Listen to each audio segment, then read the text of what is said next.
లోయలలా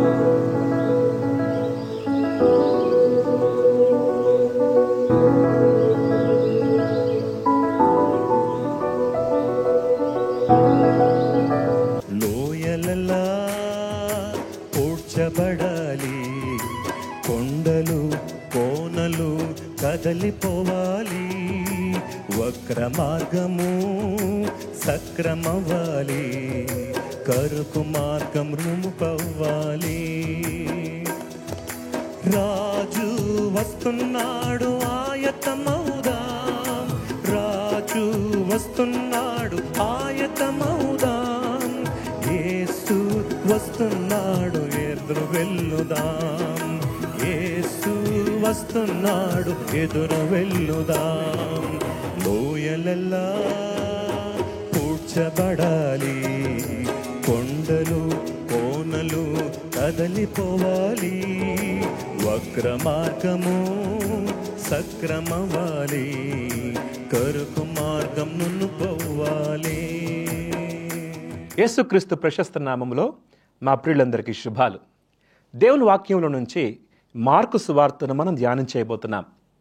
Bible గ్రంథంలో 4 సువార్తలున్నాయి: మత్తయి, mark, లూకా, యోహాను. ఈ 4 సువార్తలు యేసుక్రీస్తుని 4 కోణాల్లో నుంచి తెలియజేస్తాయి.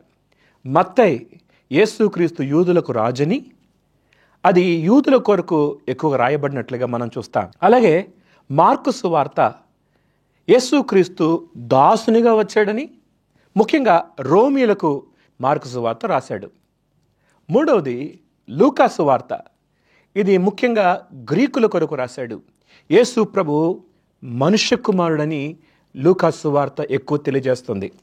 ఆ తర్వాత యోహాను సువార్త, ఇది సర్వలోకానికి తెలియజేసే మాట. యేసు ప్రభు దేవుని కుమారుడు అని తెలియజేస్తుంది. మార్కు సువార్త మొదటి అధ్యాయంలో దేవుని కుమారుడైన యేసుక్రీస్తు సువార్త ప్రారంభము అని ప్రారంభించబడింది. యేసు ప్రభు దేవుని కుమారుడు, దేవుని చేత పంపించబడినవాడు. వాస్తవానికి సృష్టి ఆరంభములోనే యేసు ప్రభు మనం చూస్తాం.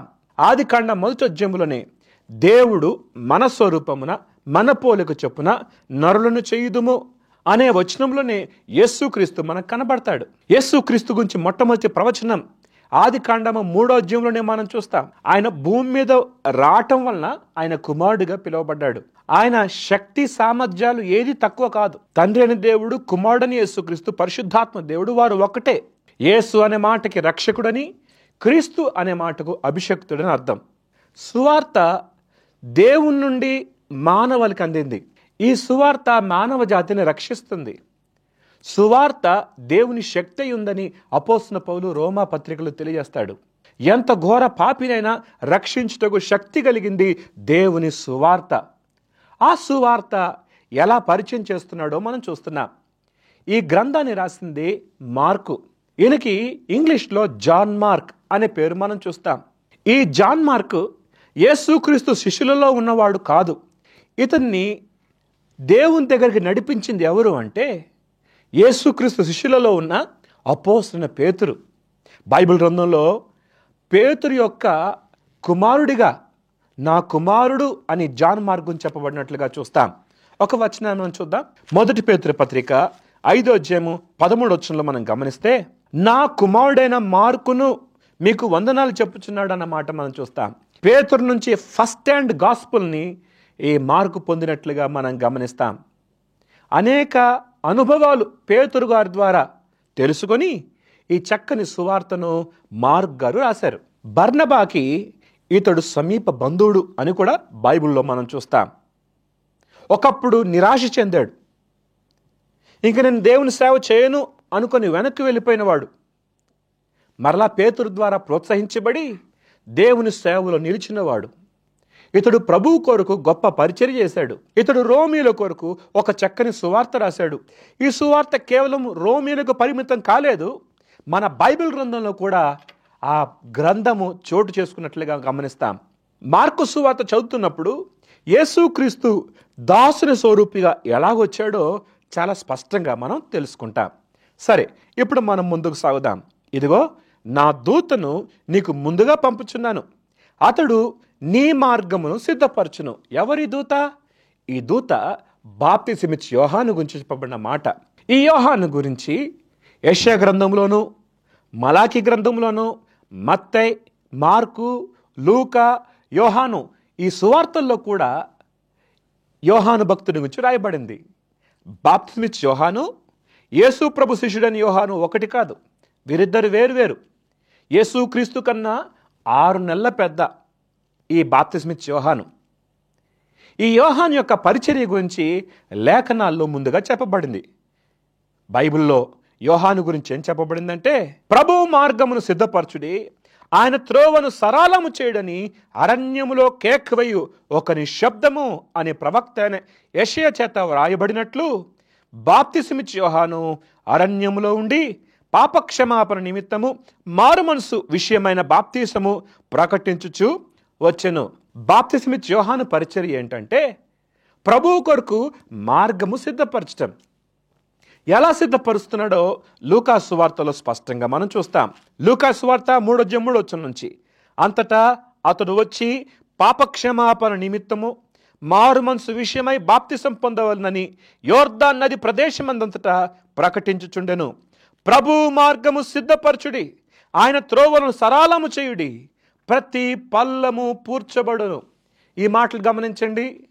ఈ మాటలు మార్కు సువార్తలో లేవు, కానీ లూకా సువార్తలో మనం చూస్తాం.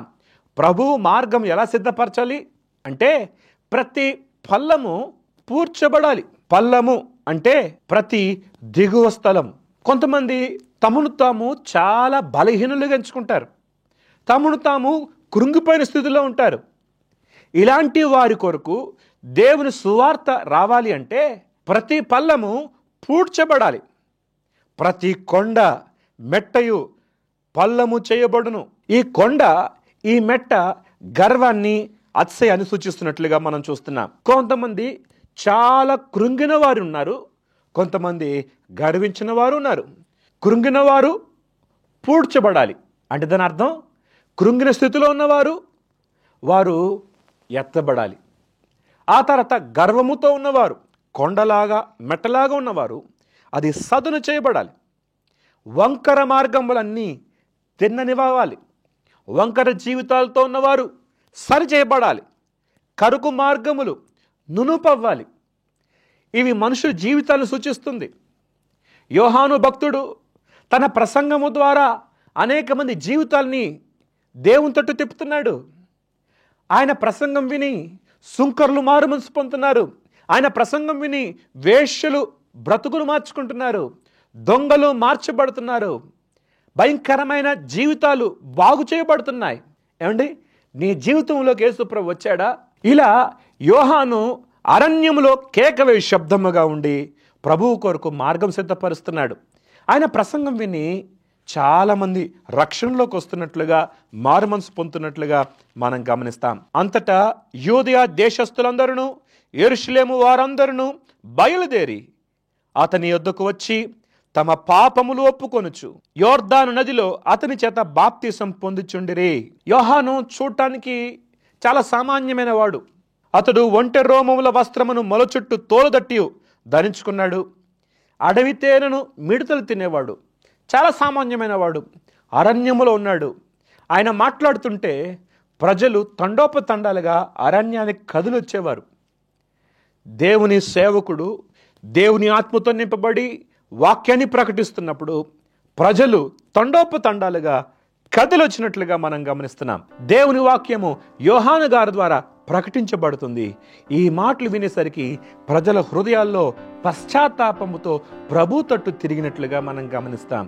జీవితాలు మార్చబడుతున్నాయి, బ్రతుకులు మార్చబడుతున్నాయి, రక్షణ పొందుతున్నారు, మారుమనసు పొందుతున్నారు. ఎంత గొప్ప మార్పు కదా! కాబట్టి ఈ దినము దేవుని వాక్యం నా ప్రియ సహోదరి సహోదరులారా, ప్రభువు కొరకు నీ హృదయం సిద్ధపరచబడాలి అంటే వంకర త్రోవలు సరిచేయబడాలి, కరుకైనవి నునుపవ్వాలి, ప్రతి ఎత్తు సదును చేయబడాలి, ప్రతి లోతు పూడ్చబడాలి. అప్పుడు దేవుని వాక్యము నీ యొద్దకు వస్తుంది, నీ జీవితము వెలిగించబడుతుంది. యేసు ప్రభు నీ కొరకే వచ్చాడు. ఈ సత్యాన్ని నీవు తెలుసుకోవటానికి ఇదిగో దేవుని వాక్యము నీతో మాట్లాడుతుంది. ఆయన సువార్త నువ్వు అంగీకరించాలంటే నీ పాపము నుంచి నువ్వు విడుదల పొందాలి. పాపికి రక్షణ యేసుక్రీస్తే. యేసుక్రీస్తు ద్వారానే మానవ జాతికి రక్షణ, యేసుక్రీస్తు ద్వారానే మానవ జాతికి పాప క్షమాపణ కలుగుతుందని యోహాను తెలియజేస్తున్నట్లుగా మనం గమనిస్తున్నాం. దేవుడి మాటలు దీవించుగాక. ప్రార్థన. మహోన్నతులకు దేవ, సర్వాధికారికి స్తోత్రాలు. ఇదన్న మీరు మాతో మాట్లాడిన మాటలను బట్టి వందనాలు. అవును, ప్రతి హృదయము ఏదో లోపముతో ఉంది. వంకరగా, కరుకుగా, ఎత్తుగా, పల్లముగా ఉంది. సరిచేయబడితేనే నీ మార్గములోకి రాగలరు. కనుక అయ్యా, ఈ వాక్యం విన్న ప్రియ సహోదరులు వారి హృదయాలు కూడా సరిదిద్దబడి ప్రభువు కొరకు అయ్యా వారి హృదయాలు తెరవబట్టకు సహాయపడమని కృపకు అప్పగించుకుంటూ యేసు నామములో అడుగుతున్నాం తండ్రి. ఆమెన్.